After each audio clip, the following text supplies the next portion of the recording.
the marketing side is the same pains you typically hear. You know, we're not attracting the right customers, we're stagnant, we're not growing, people don't seem to really understand what we do, our reviews are falling. Around 70% of the people in the environment that are disengaged with the other people, and that causes all these issues which you are facing right now. Filter is very simply, you know, it's a decision-making litmus test.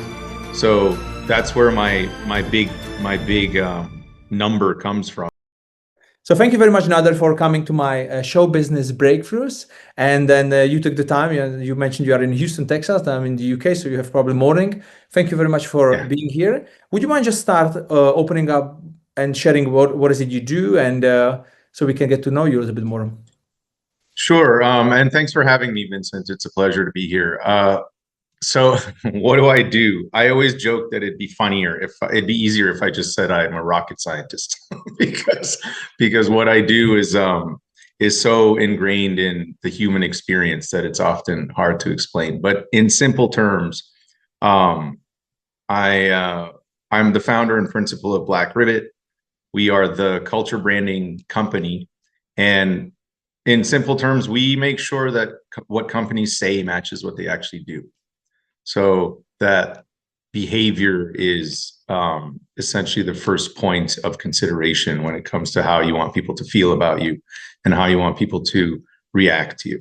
So in essence, that's what culture branding is about. It's ensuring that it closes the gap between what companies say and what they do by ensuring that every touch point is actually created through the lens of your fundamental non-negotiable values, so that everybody inside and outside the company has the same experience, so that potentially new employees and customers meeting for the first time will actually tell the same story about you.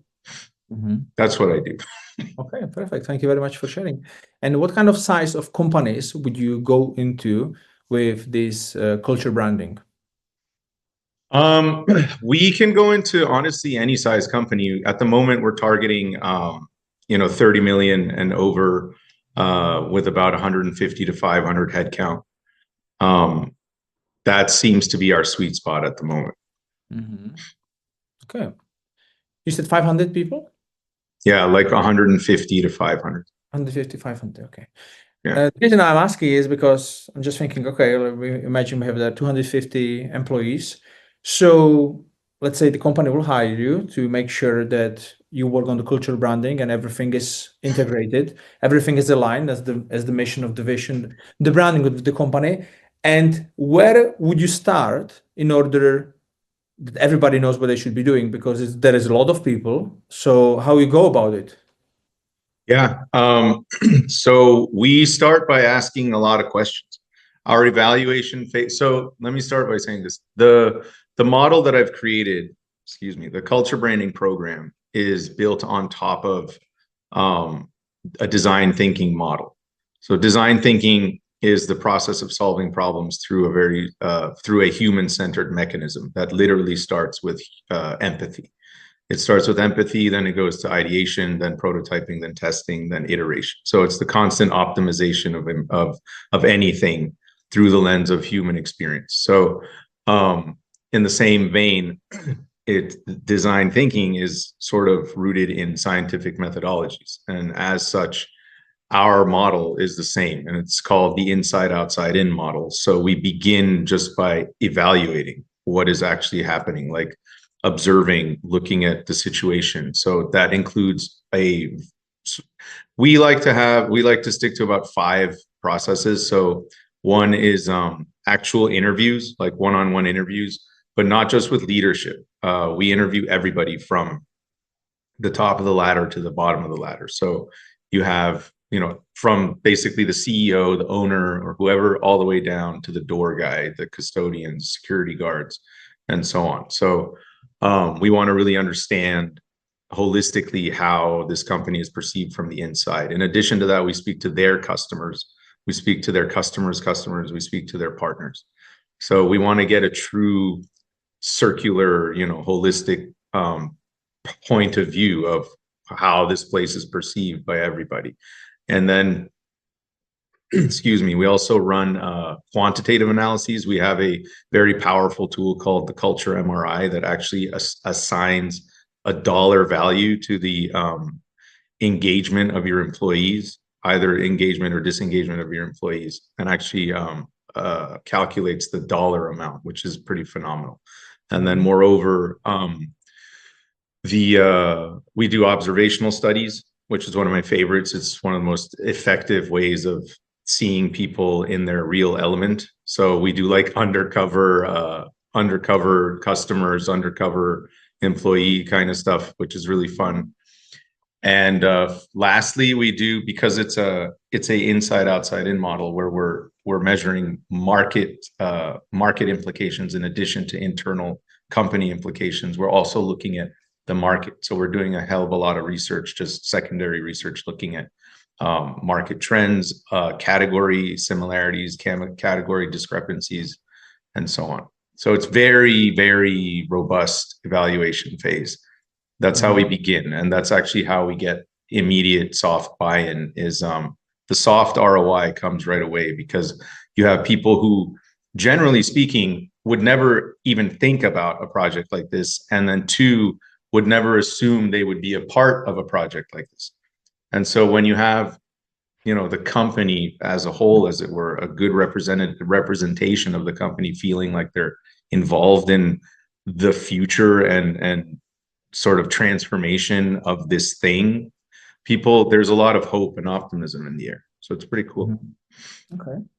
Okay, so it leads me to another question. I was thinking about it, and then who realize there is a problem in the company, that it doesn't work as it should? How do you let them know that they suddenly they're like, we need to hire somebody who understands culture branding?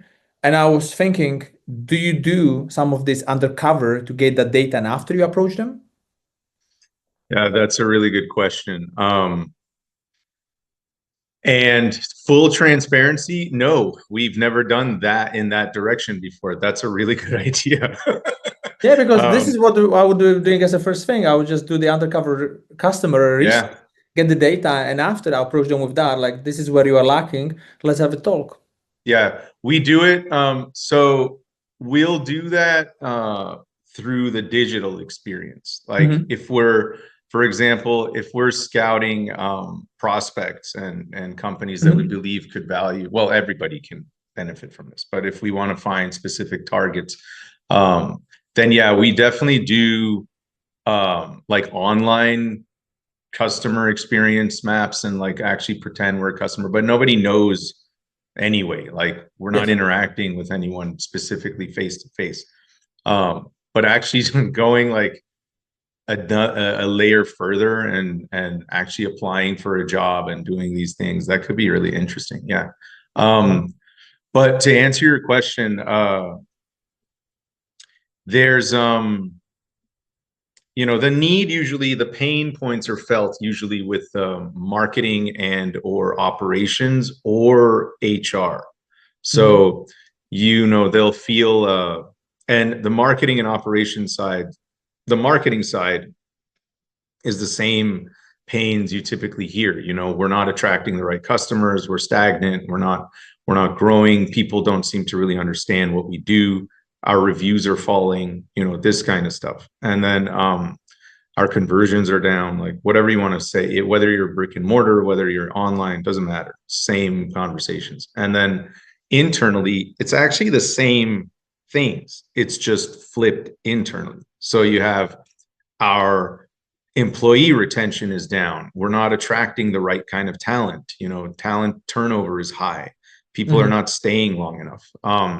There's you want to talk about just toxic cultures, there's all this, it feels like high school, it's cliquey, people don't trust each other, there's no communication between departments. And of course, the bigger the company is, the more complex the problems become, and the greater they're felt. So it's those three, let's say buyers, HR folk, marketing, and operations, that really feel those pains, because more often than not, leadership at the top maybe the CEOs, the owners, and so on, again, depending on the size of the company, are often blind to these issues. They're leaning on these three officers, as it were, to ensure that these issues are not taking place, and if they are, to mitigate them. And that's where I often look for those people and build my relationships with those specific roles, because we speak the same language. And the truth that I really try to push is that marketing and operations, communications and operations have to be harmonious in order to work completely. Communications without operations doesn't exist, and operations without communications is incomplete. It has to be harmonious. One without the other is basically 50% of the equation. Okay, perfect. Thank you. I was just actually what's today? No, this week. It's Friday. No, this week on Wednesday, I've been actually we've been with my business partner in London, in Milton Keynes, in Red Bull. We are having that private tour, watching those formulas and everything. And there was one speaker who was sharing actually about disengagement. He said that, just after COVID, obviously people were working from home. Now, some of them, they are back. Some of them, they are part-time in, part-time at home. But there is I don't know what the number, but I think it was around 70% of the people in the environment that are disengaged with the other people. And that causes all these issues which you are facing right now. You are trying to fix. So would you say that there is a big need now for what it is that you are doing like after COVID because of that? Yeah, as a matter of fact, COVID was sort of the catalyst for that's where the genesis of this program even took place. When so to answer your question, yes, absolutely. And to elaborate, if I may, a little bit, in 2021, after COVID hit in 2020, Blackribbit, my company, started tanking. It was bad timing, bad place. Granted, I was not alone. Many people were suffering during that time, in many different ways. And my business was tanking. I started looking for work. I applied to 460 jobs in 6 months. I got one interview, after which the job was eliminated. And then I got, what was it, like 60 rejections from clearly robots and 399 ghosts. And I just felt like totally insane. I felt dehumanized. I felt like I was getting no feedback. I didn't know what was going on. I felt like I was in a black hole with no mirrors. And it was also the year of the Great Resignation. Millions of people voluntarily quit their jobs because of the when remote work started becoming common, and the relationship between the employee and the employer really started bubbling up, and the archaic sort of systems really started being highlighted. So people, and what COVID did, one thing that COVID did that was really good was that it emphasized the need for self-care. And but at the same time, it also, especially in the West, in the US in particular, we have a tendency to push everything to the extreme, just like push it off a cliff. And so self-care became selfish care. And so instead of thinking about the collective, like take care of yourself so you can take care of others, it turned into me. And starting like essentially abandoning anyone else who didn't really see you or couldn't, you couldn't have a conversation with or whatever. So the break in the employee-employer relationship grew wider and wider. And so, and the relationship between the employee and their job became wider and wider. And so I noticed this when I didn't get, when the job application process was taking place. I was trying to figure out what is going on here. And I realized that ultimately the truth of the matter is that you have, traditionally speaking, you have branding, marketing, sales, even leadership focused exclusively on the customer experience. And then you like the external perception of this place. And then you have HR, recruiting, change management, coaches and so on, focused on the employee experience. And these two sides never talk. Hence this great big disconnect. And so my solution was, and again, the first place you notice that disconnect is in the job application process. You know, it's never what you think it's going to be. Like what you read about the company is not what it is actually. And then to the point where 36+% of hiring managers admit to lying to candidates about job requirements and so on. I mean, it's up there. And then replacing a job takes up anywhere between 60 and 200% of that salary, of that role's salary, just to replace that role. So it's the truth is in the numbers. And then so I thought, you know, well, why are these two things being designed separately? You know, what is that? And at the same time, it's not a brand problem, because a brand problem is a gut feeling about a person, place, or thing. So you can't blame someone for how they feel about something. That is what your brand is. And on the other side, it's not a culture problem either, because culture is your lived beliefs, and both are a consequence of something. And that something is behavior. Brand is a consequence of behavior. How someone feels about you is a consequence of your behavior. How someone emulates you or lives according to your standards is a consequence of behavior. So I figured out that it's a behavioral problem. It's how you're treating both sides, how you're treating customers, how you're treating employees. Customers are basically seen as dollar signs, dollars made, and employees are seen as dollars spent, or kings and equipment. And so like that creates this discrepancy. And so when you start thinking about, well, how do we create a consistent system where everyone is treated the same, and you can actually deliver on the promises that you're making instead of saying things that you can't deliver on, how would that change the perception of people of your company and so on? And so what is the consequence of that? It's how people feel about you, which is your brand. So absolutely, COVID was a highlight and catalyst for this entire program. And so did you start it on your own, or do you have someone with you to do that, like in partnership? No, I started it on my own. The Culture Brand program came from my experiences, and I designed it. I have a awesome team now who manifests it with me, and we work together to build it for our clients and so on. But yeah, it came out of my experiences. Very good. Thank you very much for sharing.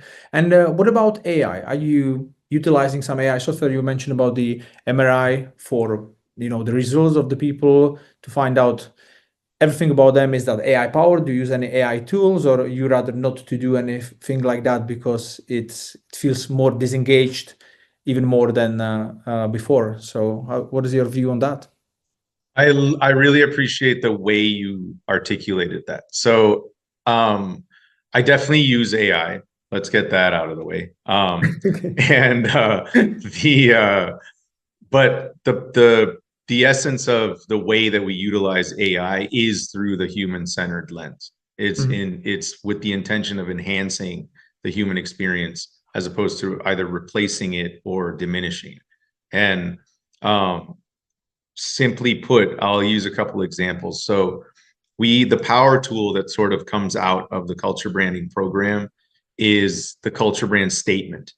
And the culture brand statement very simply describes what your culture is and what you want people to experience. And it's really beautiful in its elegance, because it's written as we do everything we do because we value X, Y, and Z, and we want people to experience A, B, and C. It's that simple. And it's different from a mission and vision statement, because it's really the fundamental foundational why you do anything you do. And again, it's rooted in, because we believe these things, therefore we behave this way. And as long as we always honor these three fundamental pillars, they're always boiled down to three non-negotiables, then we will inevitably elicit the feeling that we want people to have, which is your brand. And that statement doubles as a training tool. It trains your staff, your people, everybody on how to live and embody your culture brand, and how to embody the behaviors that you want to honor in order to elicit the feelings and experiences that you want. And so it's also rooted in unconscious adoption techniques. So it's not a forced extrinsic sort of, let's call it, way of teaching someone something. People are generally inherently resistant to change, right? So if you can, good designers never notice. So if people don't feel like something's changing, then they'll inherently start adopting. And that tool, we've built an AI around that tool called the culture brand filter. And that filter is very simply, it's a decision-making litmus test. So that's where my big number comes from. We've increased the speed of decision-making by a factor of 56 because of this tool. And so now anything you want to do within the ecosystem of your organization can be run through this filter, and essentially the tool will tell you if it honors your culture brand or not, and if it honors the 3 pillars and it elicits the feeling that you want. And if it does not, then it'll even tell you on how to adjust your idea in order to fulfill and honor that statement. And what that does is, as you're doing it, because it's 1, easy, and 2, fun to use, you start learning how to think about the culture brand inherently, to the point where my own clients, it's a beautiful thing to watch. Within weeks, man, it's not long at all. Like within a few weeks, they're speaking in the language of the culture brand and the narrative and messaging of their culture brand. And they're saying things like, that doesn't honor that pillar, and it certainly doesn't create this experience. And it can, what's beautiful about it is that it democratizes decision making. So anyone up and down the ladder can use this tool to embody and start learning how to actually represent the brand in an authentic, genuinely honest way. And moreover, it allows for very simple decisions like what kind of pens should we use for the office, all the way to what are our hiring and firing policies, what is our go-to-market, what should be our go-to-market plan for M&A or anything like that. And once you have your why should we do anything out of the way, everything else is how, when, and how much. The why questions, the should we or shouldn't we, wastes so much time. This, everybody who does any work knows this. You just sit around going, should we? I don't know, for months. One of my clients said we were talking about this shit for 12 months, and now we did it in 12 minutes. It's crazy. Yeah, it sounds very good. Like you mentioned, like bigger the company, the longer it will take. Yeah. Because my company, it's small. We have up to 10 employees. So if there will be any decisions like where it needs to be made, and let's say the manager doesn't know, it's very easy to ask me and I can quickly snap the decision. But can imagine bigger the decision, like bigger the company, it's harder. Like there was this movie, right? It was the Ford, when they were building the car for the drive the Le Mans or something like that. And he said, like, this folder came there, it came there, it came there, now it came you. I want to speak directly with you, the Mr. Ford. And this is my proposal. And after he gave him a green light and he won for it. But if that would be through all those steps, he would never get there, right? So exactly. And then, so I have a couple of more questions. So for every company, so every different company, you'd be basically teaching the AI tool their branding, their kind of culture. What is it they mean for them? So the company itself will need to give you a lot of data in order to put it through that AI tool. So that AI tool is just for them, right? Yeah, that's a really good question. So to be clear, again, our evaluation phase is the data collection phase. That's where we're collecting all our data. And then in the second phase, that's when we develop the strategy, the actual culture brand strategy, in which we're designing the customer and the employer brand at the same time.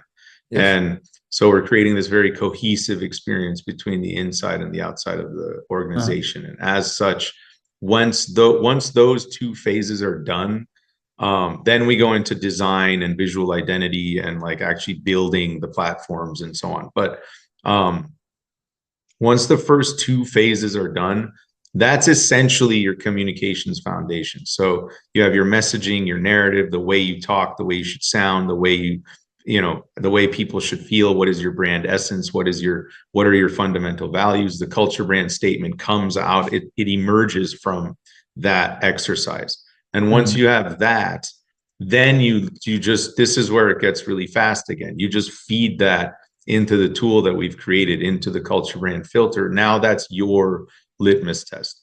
And then you just use the interface that we've created for the culture brand filter. And now the AI already knows all your context.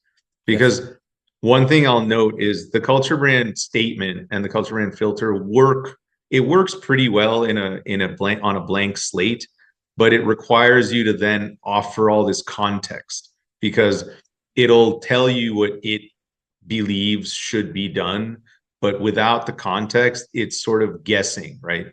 Now, once you put the context in there and the actual strategy and the narrative and the story and all that stuff, now it's like right on the money. And those two phases take 2 months. Our culture brand program is insanely fast. It's quite innovative in its speed as well. The whole thing, you'll get a full culture brand program in 16 weeks. It's really, really fast. And could I ask you what kind of AI engine you are using as a base for that? It's this is where my engineers need to be here. It's like a Chat GPT and Claude kind of a hybrid. It's like that kind of. So it's like a hybrid of ChatGPT and a Claude and things like that. Okay. Yeah. Okay.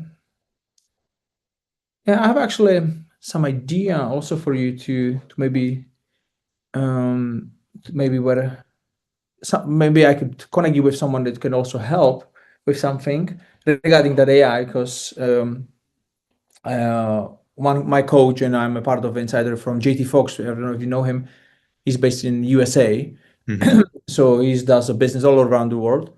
And then he created, a few new AI companies. And basically, there are some crazy things what he's developing. And from what you do, that'll be probably a very interesting thing to share with you about, but we can do it afterwards. Because I think it might be interest for you. I have 3 more questions, I think, and then we'll wrap it up, because people, I'm not Diary of a CEO. People don't watch it for 3 hours. Let's be honest. Okay. And is there a company which you like for their branding culture? Like if you would name a company or two which you are like, yeah, they have a good branding culture. Like I really like the customer experience, and maybe you don't know as much inside, but at least as a customer, is there any brand like that for yourself?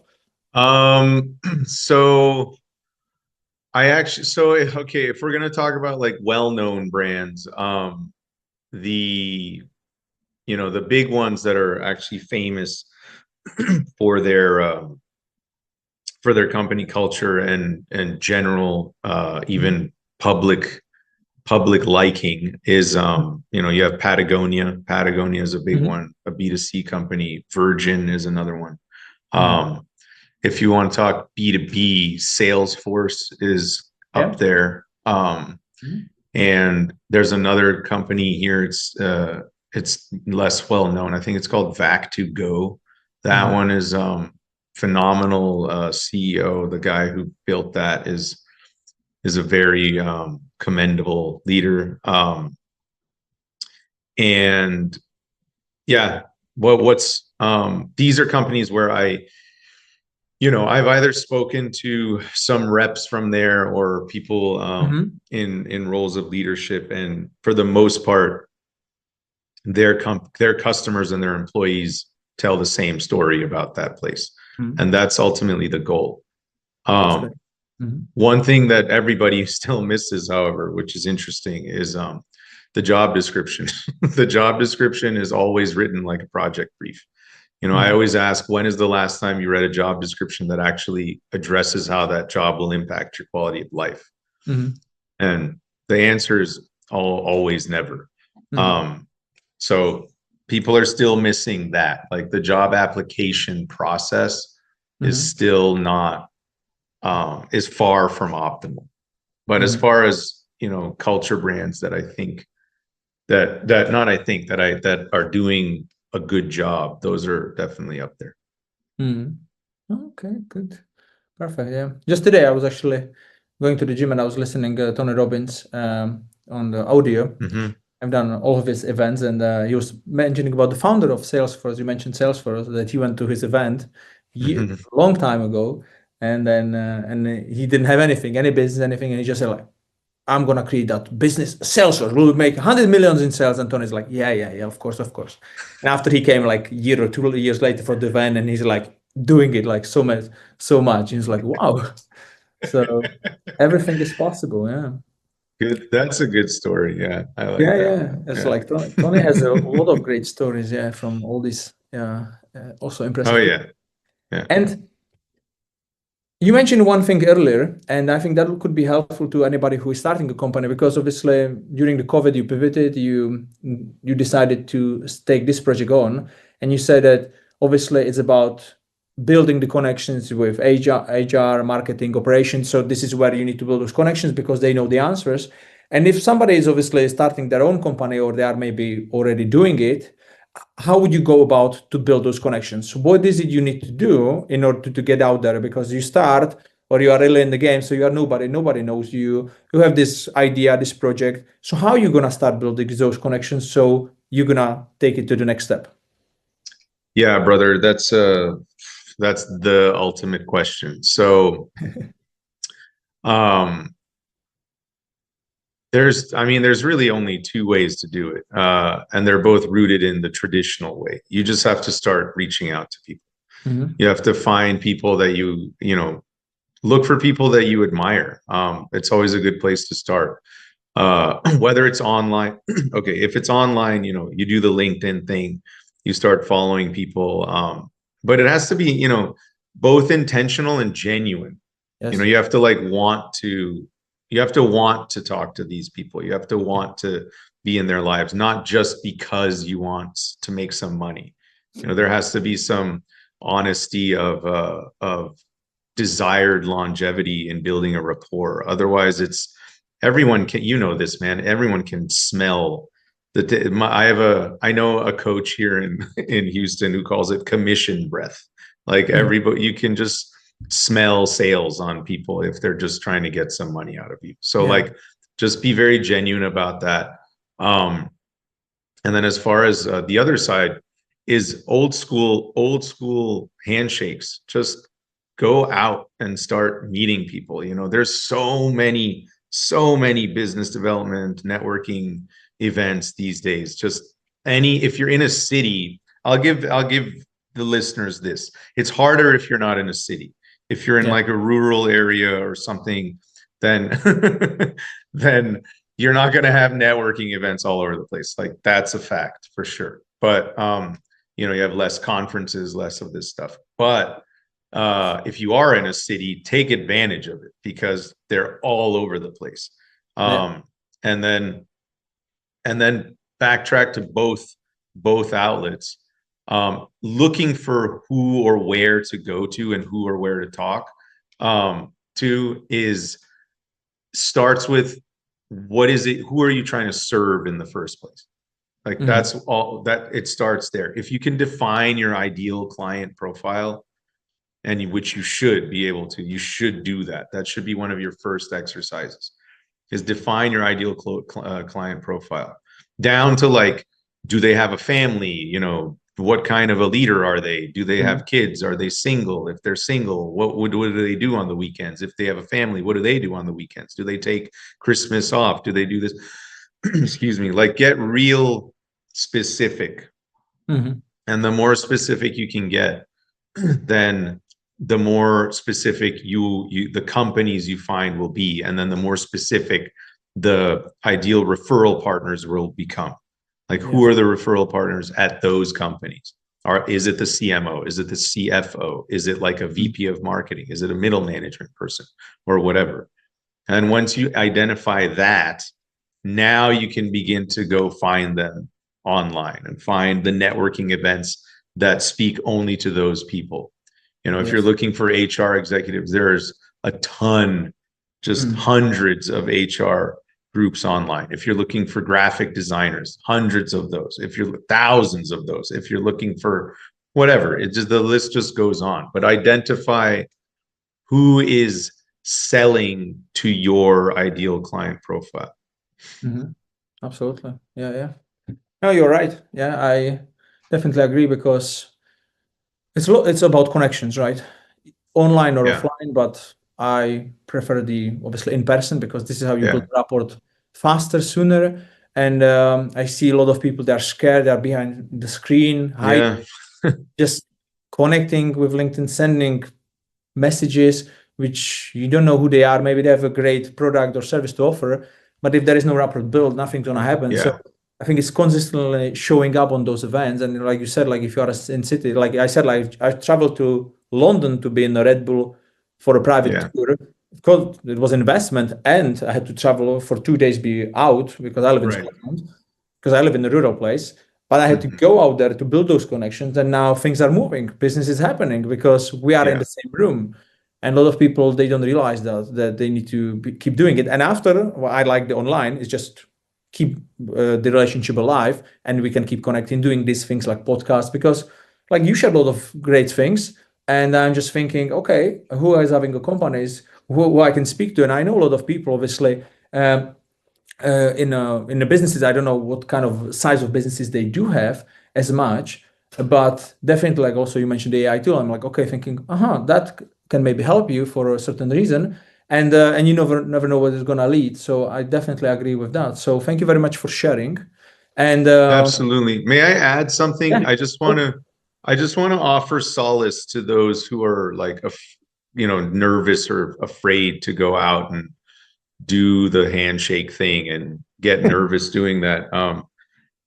Everyone is there for the same reason.